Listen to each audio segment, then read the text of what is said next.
as I introduced this and the story of, my experiences, I was thinking that this segment could kind of lay the foundation for like why all this happened for me. Yeah.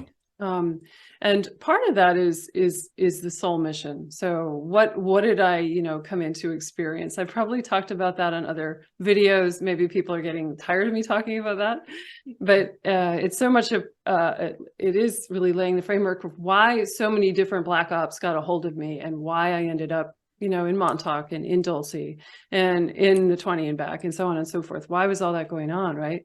I feel like I came in to bring light into dark places, but I had to do that via going in firsthand to learn about them and kind of decipher the code, if that makes sense.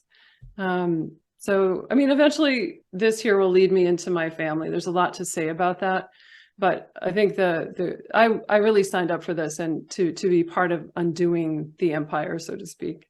And that's really important, like to lead off from there. And I wanted to just say too about my avatar, let's say on the Galactic Confederation ship. I don't talk about this aspect of my story very much. Back in the early programming days, Navy base north of Chicago, Great Lakes Naval Station, I was programmed to not remember them, to not talk about that relationship, and to just forget that part of my inheritance. But with an Andromedan aspect on that ship, which is concurrent with this lifetime, we had a mission to learn more about the galactic slave trade. And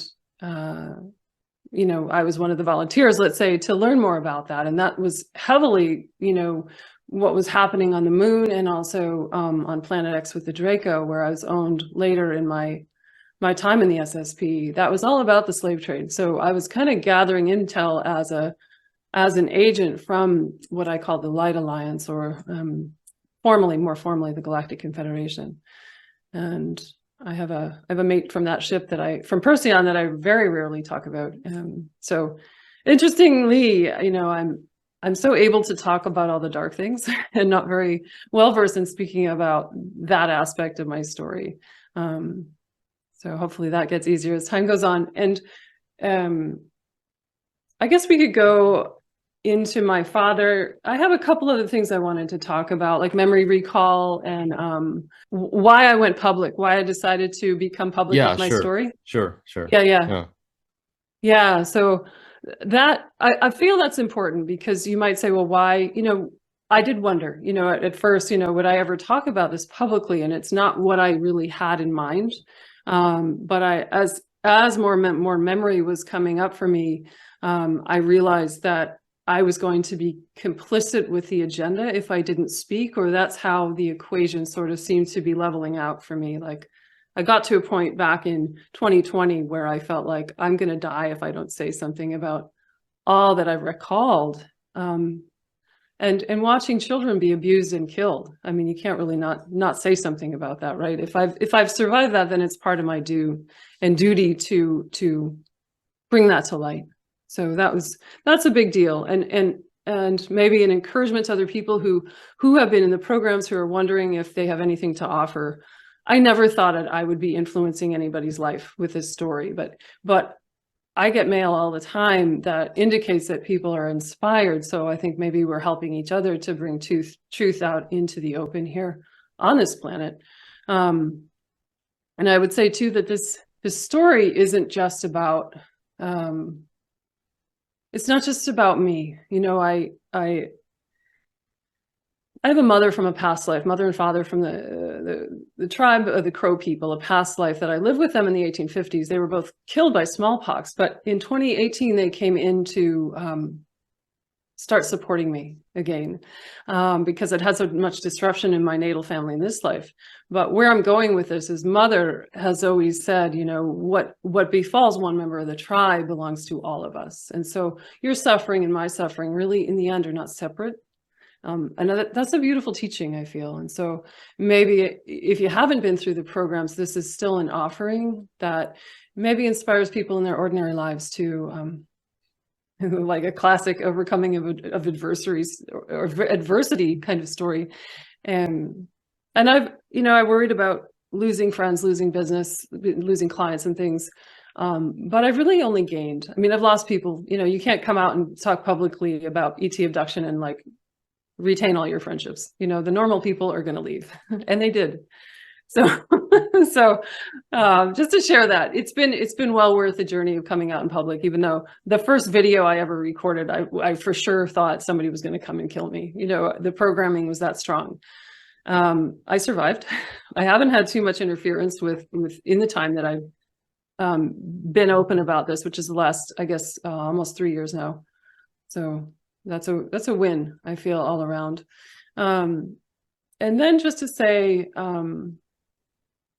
a little bit about memory recall as well. It's just adding all these things because I feel like they can help people who are wondering, I've got all this weird space memory stuff and I don't, what the hell is this? And how do I deepen my awareness of what happened to me? How do I get more memories back? So for me, there's a few pieces to that story. And the main one was I don't recommend this, but I had a very bad head injury in 2012. I was hit by a car I was out on a training ride on my road bike and northern New Mexico, not too far from the Dulce base, in fact, which is really ironic, more than ironic, highly synchronistic. And after that time, I mean, I was kind of a mess after that. And it was that impact to my head, which started to rattle things loose in some kind of compartment of my subconscious.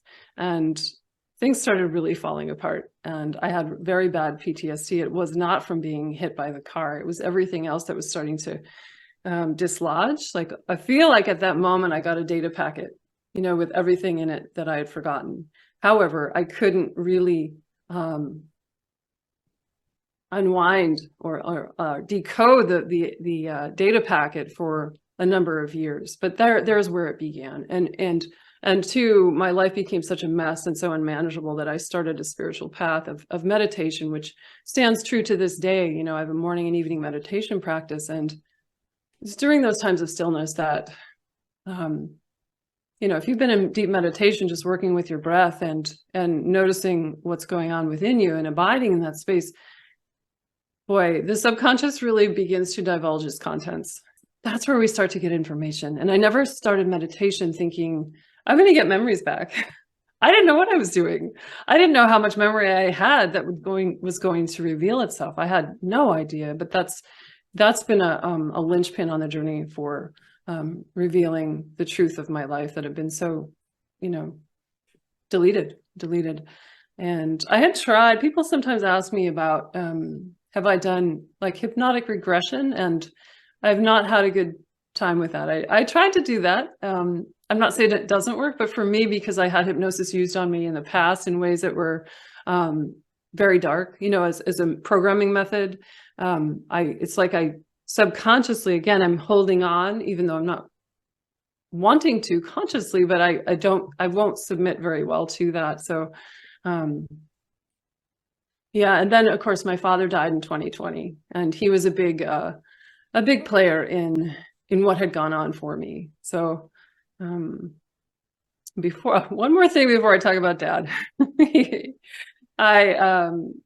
what are they looking for? Maybe your listeners know about this, but just to say, to kind of underscore why perhaps I was taken, or what are they looking for when they're vetting kids or people, adults, for the programs? They want people with psi ability, and they want people from it can be certain bloodlines, and kids who dissociate easily. Kids who are coming from a traumatized background are like icing on a cake for the dark controllers. Absolutely, 100%. And two, if you, of course, psi ability and starseed kind of go hand in hand. We come with higher genetics and, a kind of mission, and they want us. That's probably pretty well known in your audience, but also if you have a parent that happened to work in the military industrial complex or the deep state, of course, that's going to be, that becomes a hot ticket item, and for me, that was absolutely the case. So let's jump into my dad. sometimes I don't know where to begin with him. He was a mystery man, you know, throughout my life. He was absolutely a, you know, who was that masked man? He was an aeronautical engineer. He worked with the Army before I was born. He had just a secret clearance in the Army. And after he got out of the Army, he was vetted by a company called Lockheed Martin. And that's one of the biggest military contractors in the world. It's all defense contractors. And, you know, they've had some stake in Mars, you know, but he began to work in the area of top secret when I was about 4. And I have the documentation that backs that up with all his clearance applications. But he worked in cryptography and steganography and satellite communications, radar. I have some evidence that he was working with psychotronic technology. He was in research and development, right? And they would give him a budget and he, you know, go create this, and he would. He said on his deathbed, he said, you know, they got a lot of patents out of me. He was unschooled, like a self-made person. I followed in his footsteps. They trained him. They trained him to be all they needed him to be. And he was very much heavily handled by the deep state, I would say. So there's a lot. He died in 2020. I mentioned that. And during the year and a half leading up to his death, I was starting to get a lot of memory back. And it's because he was responsible through his work, you know, they got to me. So much of the space stuff started coming up in overwhelming ways that I didn't think I could quite handle when he was about to die in March of 2020. That was an extraordinary time for me, but it's borne out, you know, it's shown itself to be true that when somebody who was pivotal in all of this for me comes into passing, you know, transiting from this earthly body, I get a lot of memory back. And so it was with his journey out. He was I would call him a Zeta starseed originally from Zeta Reticuli. And he was heavily involved with the Orion Grays. There's a long story with that, but not, you know, necessarily good way. When I say he was handled, he was also being handled by the Orion group. So all the more reason that they got their hands on me. Back in 2020, I had a vision and meditation that came up several days running of, I really didn't want to see this. It was my father, guys from the Navy, guys in suits, and 2 grays sitting in a conference room. And they're pushing papers at my dad and saying, this is for the betterment of humanity. And he's signing off on me. And I don't know if my brother as well. My brother was also in the programs. When that came through, it explained a lot of things. I mean, when it first came through, I just shut my eyes and my ears and kind of like, I wanted to, I did what no good channel should ever do, you know, like I wanted to shut down what I was seeing. I really didn't want to know about that. I felt so betrayed. But it explained again why, you know, why was I taken to Montauk and Dulce and into, you know, the child pornography industry with the deep state? Why did all that happen to me? How was that even possible or feasible? But if you've got this kind of contract going, they're going to build you out and they're going to use you. They're going to use you really hard. So I've been in contact with my father since he's passed on, and there's a lot of shift that's going on for him as he's left the body and moving back into, you know, an original seed source of wisdom and light back in Zeta Reticuli. I mean, I can discern that, which is a really beautiful, I would say a beautiful segue. Let's say a segue into something totally different than what he lived out through this reality. There's a lot to his story. I mean, do you have any questions about what I've offered so far, Alex? What do you remember him doing? You said that you were taken to rituals and places. Was he also present there, or he was No, separate? My father. So we'll get into that with my mom. Yeah, let's go into my mother. Okay. Dad was never, to my memory. I don't think he even, I mean, and this is how these families go. Like, you could have satanic ritual going on in a family and part of the family not knowing it's even happening. Okay. It's crazy. So yeah, let's talk about my mom. Her side of the family was German through and through and through, completely German on both sides. And her father was a reverend. I would call him a black magician. He had churches, Christian churches as a front, but he was working in the black arts. And there was rituals that I was taken to through my mother's father and my mother's brother, they're black. I mean, they're dark, they're satanic. And I will get more memory back. A lot of the memory I have is quite fragmented of those times, because it is so it's so dark. I mean, it's hard when it's your own family. It's one thing to talk about the programs and handlers and so on that are not part of your earliest beginning per se, but when it's in your own family, it's a whole nother, that's next level, right? With my mother and all of that, her father was a black magician. Well, her father's father was a cemetery caretaker. What are they doing? Her brother had this is when he was grown, he kind of inherited the family deviance. He had a, old timey ancient cemetery on his private property in New Hampshire. I grew up in Nashua, New Hampshire, and the defense industry is hot, and it still is, 40 years, 50 years later. Their biggest gig in town is the defense industry. But just to kind of show how that has come down through the bloodline. And whenever my mother's brother finally passes away, he's getting close to 90. I'm kind of bracing for a flood of memory there. And I think now after some years with that, knowing that that's the reality of my life, and I've had memories from that my whole entire lifetime, but I've really stuffed them away. But what I'm getting at in a roundabout way here is that I think I'm resourced to handle it now, where I might not have been 5 or 10 years ago, the full onslaught of what really went down there. And her brother he's a neo-Nazi. He's got a basement full of Nazi stuff and Nazi, swastikas all over the place. And, that was normalized when we would go for Easter or Christmas or whatever holiday to their house. It was like, this is a normal thing. And I'm just shocked by that now when I look back at that. Like, how could that have been overlooked? They immigrated from Germany originally? Not my mother, but the family. Oh, the whole family. No, it's just traced back. They've done a really in-depth genealogy, which I've seen, going back into the 1700s, early 1700s there. So it's all traced.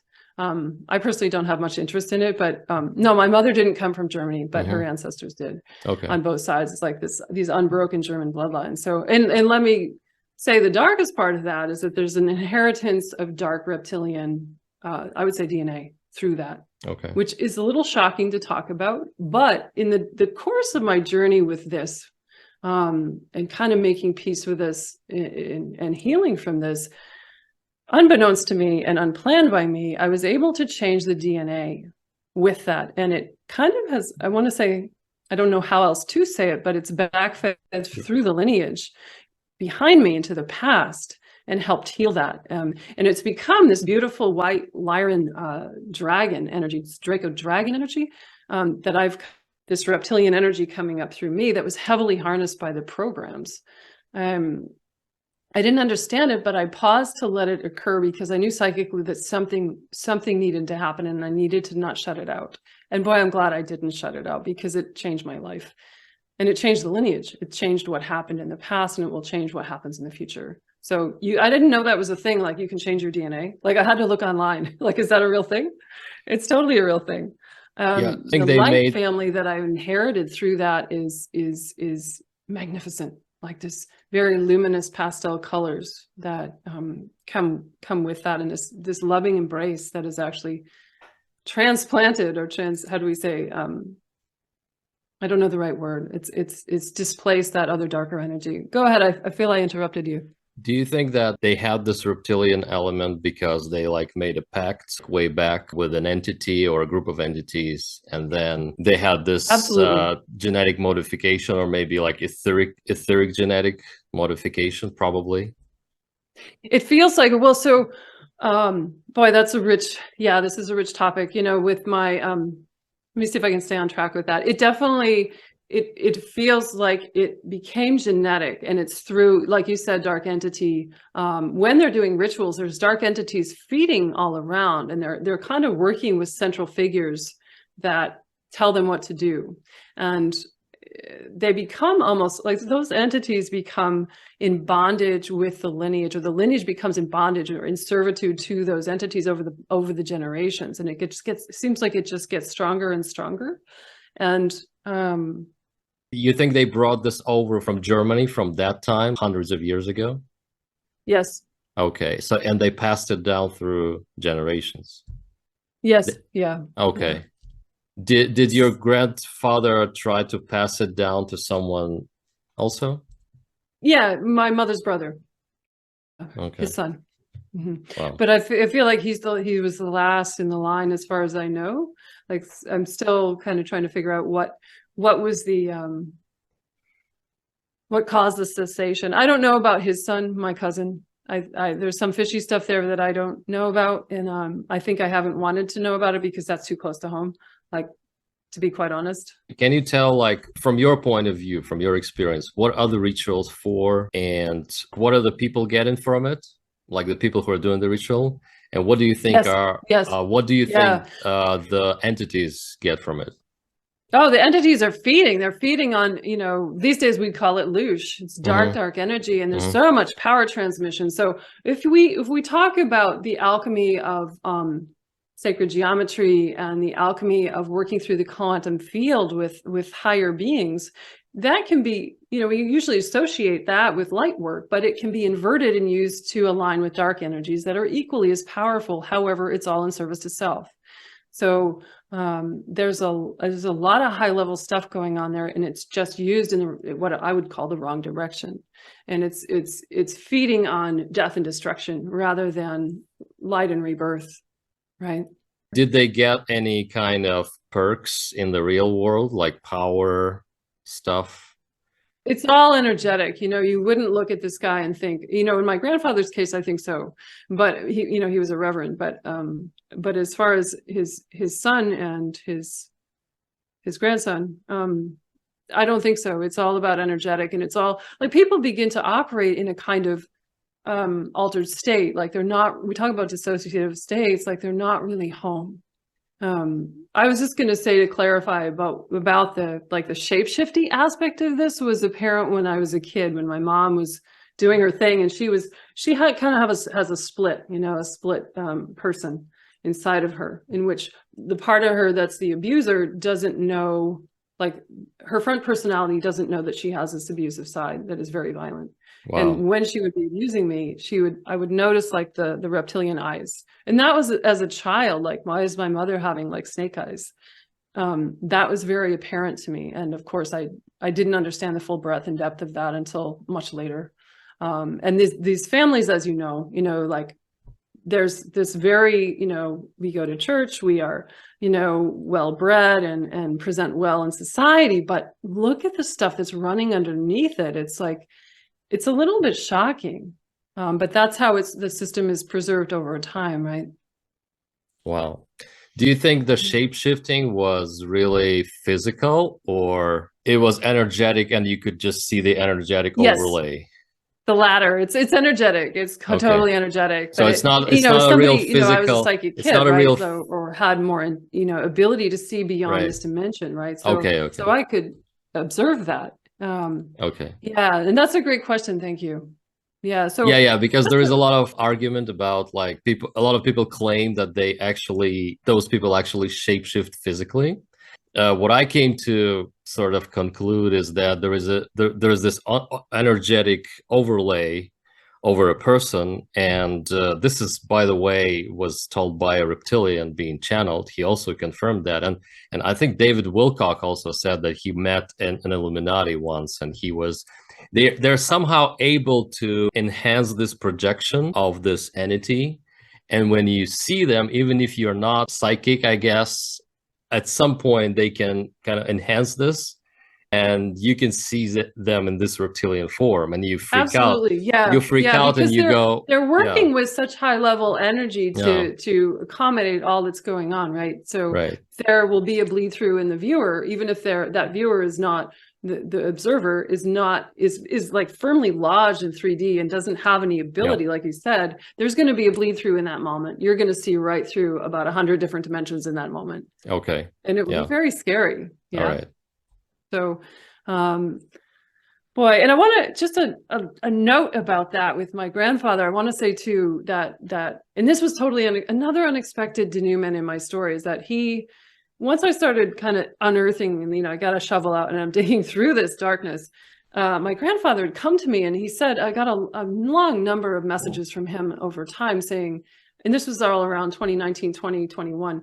He was as much as saying, I couldn't end it in my lifetime. They had me so bad, they had me in the grip, but you need to talk about this and you need to stop this. Like, you need to be the end of the line, right? Like, this isn't going to continue. And that's, wow, how unexpected. Just like shifting the DNA to have him come, like one of the prime perpetrators, right? Coming and being like, stop this shit, man. That's awesome. That's really awesome. So you said that your mom was double personality and she wasn't aware of what was going on. So there was like two sides of her life that she wasn't aware of. Yeah. So my mother was definitely a product of that trauma in her childhood. And what do we do? I mean, let's talk about dissociative tendencies and fragmenting the psyche. That's what it does. And so my mother, because she hasn't healed, that's gone on for her. And she doesn't remember what she was doing to my brother and I at all. So I don't know. She's never been diagnosed with anything, but I see this in her personality. Like, it was so normalized for me that I didn't, until the past 10 years, I didn't start really digging into what was actually happening. Like, oh, wow, I just called it like good mommy and nasty mommy, good mommy, bad mommy. That's all I knew as a kid. I don't know who I'm going to get, right? But I can also have compassion given what I'm aware she's been through at this point. But what did that mean for my brother and I? Like my brother, let's talk about briefly my brother.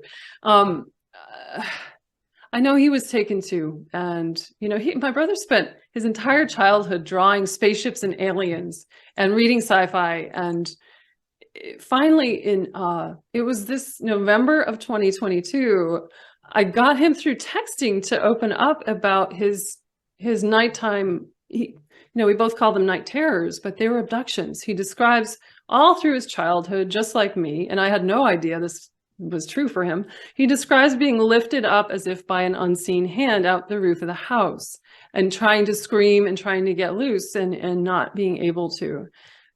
That is more or less what was going on for me, being paralyzed and mute, but knowing they were coming for me and taking me out of the house.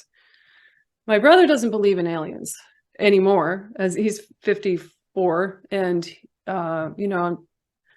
I'd asked him to, recently I said, can you go find any more of your ET drawings? I want to check them out. I'm trying to open the conversation there to kind of get him back around to this. But I also recognize it's, with equanimity, I have to regard his experience, because it might not be in the cards for him in this lifetime to go into that. Like, maybe it's not his job to remember. I don't know. But just to say too, I would say, my parents were breeders. My mother was in the Army, my father was in the Army. They met in the Army, and they had 2 kids for my lab. My father's side he was aligned with the Orion Greys. My mother was aligned with the Reptilians. I mean, is there a more perfect situation to bring children in for the programs? I don't think so. I don't think they were conscious of it, but on another level, just like myself kind of being a volunteer, let's say, to come in and experience all this. Yeah, sure. They may have had soul necessity to play that role on their end. Yeah, so it was like a perfect vibrational combination. I think so. Yeah, question. Do you think the people, you used to say a lot that they were preparing you for the space programs? Did people that did the rituals, did they know about space stuff, or they just were working with interdimensional entities and that's all? No, I don't think at all. Let me let me go into that. So it would be important for, you know, like I said, they want kids who are fragmented and can easily dissociate already. Like, bam, I got you covered. You know, what do you do when that's going on and you're a little girl or a little boy? You're going to leave the scene. You can't leave it physically, but you're going to leave psychologically, and that's splitting off from self, right? So they look for that. So if you've come from a family where this is going on, too, you're already going to be a kid who has no self-authority. You're going to give your power away at every turn. Like for me, all through this, I would just kind of dissociate, even in, you know, the programs in SSP as well. Like, I wouldn't fight back. It didn't matter how horrific the abuse was. I wouldn't fight back. And that is so sad to me, but that's what I learned. Like, to be safe and to survive, you just give in and go away internally, you know? So we could also, I suppose we could also talk briefly about my godfather. Yeah, let's just talk about him for a moment. I mean, it's kind of germane to the story because we got so many family players, right? Family actors inside of this. So Mr. E, I'll call him, was German. He came over in the 1950s after the war from Germany as a kid, but he was my father's best friend, and he was worked side by side with, you know, with my father in these black projects with Lockheed. And I was given to him as my godfather when I was born. And Mr. E was active in my life until I was 6 or 7. And it's a little shocking, but he was taking me to deep state child pornography events where I would be filmed in highly deviant sexual ways with men. And it's all a blackmail scheme. Like, there's no better way to blackmail someone in the deep state, in the elite factions of all this, than by having them filmed having sex with a child. So those are memories too that are somewhat fragmented. They're very much there, but he also is in ill health in his latter years, Mr. E is, and I know that I'm also bracing for the tidal wave of more memory of that nature to come back to me as he's getting ready to die. They are all owned. I want to make that clear, that he and my father were really owned by their own handlers. So there's this servitude or enslavement that kind of runs down through the system that is worth having a look at, you know. And it's not to say they're not entirely responsible for all of this themselves, for their behavior, their actions, and what they allow themselves to participate in, but I see the long arc of control and darkness that is kind of operating the whole system, and it's much bigger. I mean, everybody's a puppet inside of this. And you know, we could say, like, why talk about all of this darkness? How is this pertinent to anything? But I know I've said this before, that when we don't talk about it, it doesn't heal.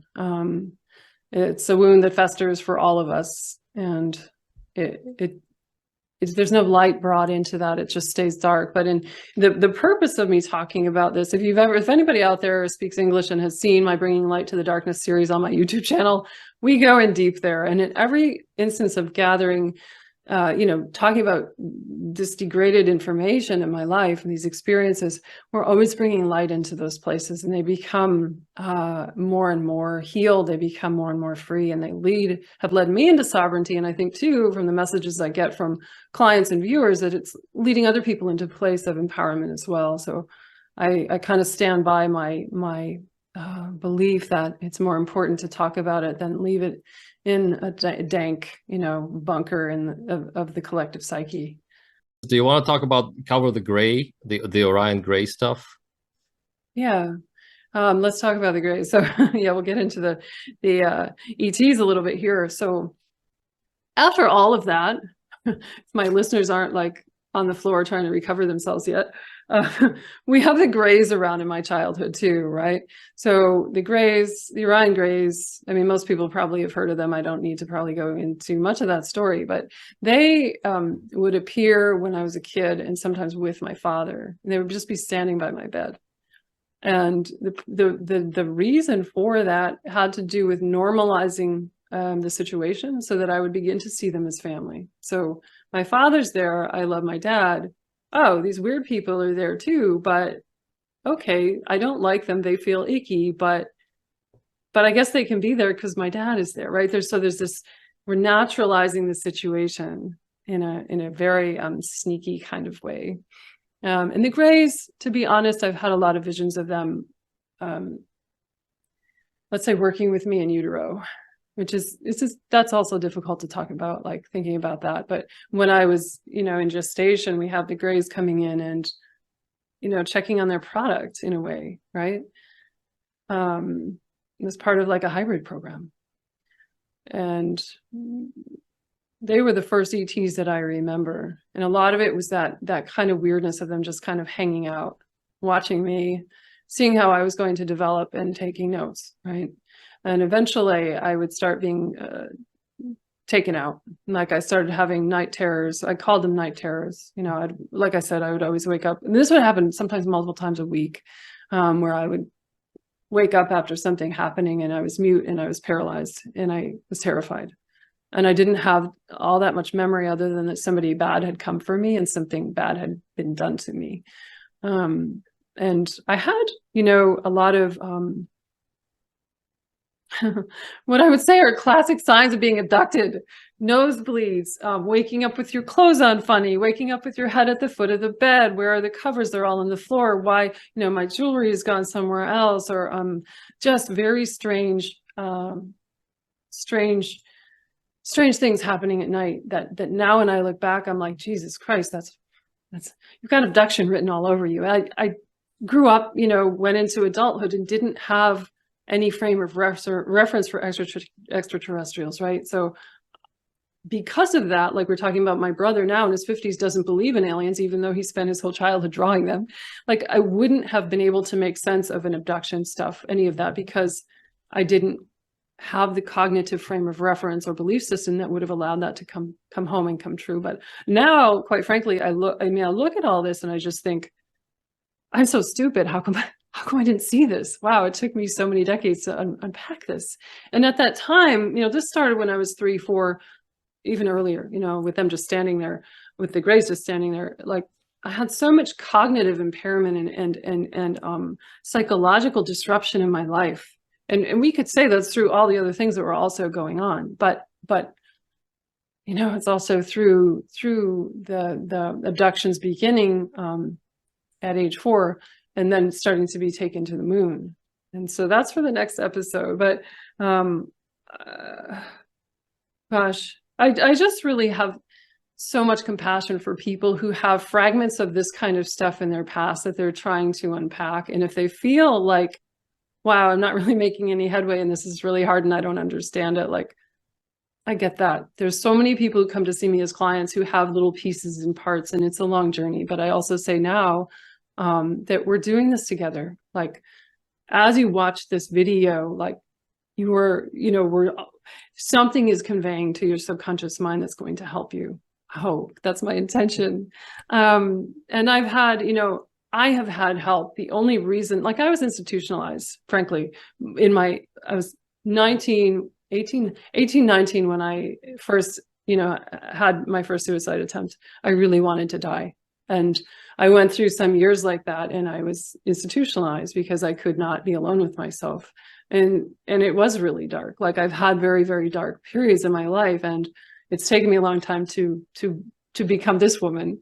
And I feel like, the Light Alliance, the Galactic Confederation, my family on the ship, that Syrian light ship, that polymorphous, beautiful light ship, has preserved, when I was being abducted and all this stuff was happening, they were preserving part of my soul so I wouldn't completely fall apart. And so I wouldn't be undone. I wouldn't be mentally dysfunctional for my whole life. And that I could come into this position later in life, the second half of my life, right?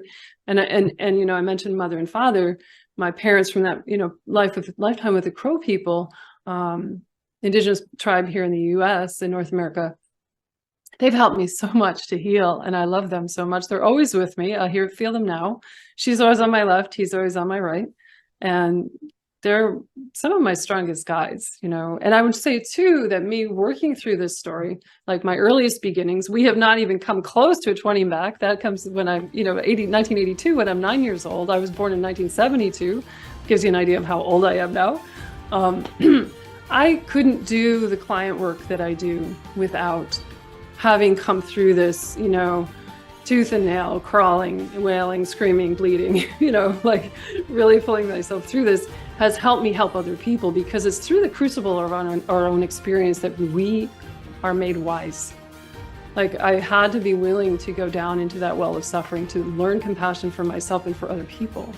So I think I just, you know, want to leave it at that note that I like to say that the impossible is possible. And I hope I can leave people with a more inspiring note, you know, on that for their own journeys, whatever's happening for them.